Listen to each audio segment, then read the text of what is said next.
Minsan ko nang sinabi sa aking sarili, may pag-asa pa bang maayos ang isa sa mga kinakaharap na suliranin ng ating bansa ay ang kahirapan. Maraming mga taong nahihirapan at nawawala ng trabaho.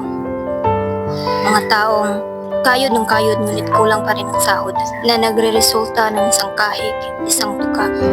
Nangyayari ang kahirapan sa maraming dahilan.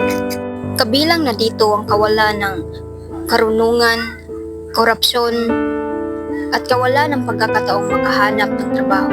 Hindi man ako mayaman kapagbigay ng pinansyal na tulong sa mga nahihirap. Ngunit sa bawat pagpupursige sa paaralan, pagkikisa sa komunidad at pagpapalaga sa disiplina, tayo ay uunlad.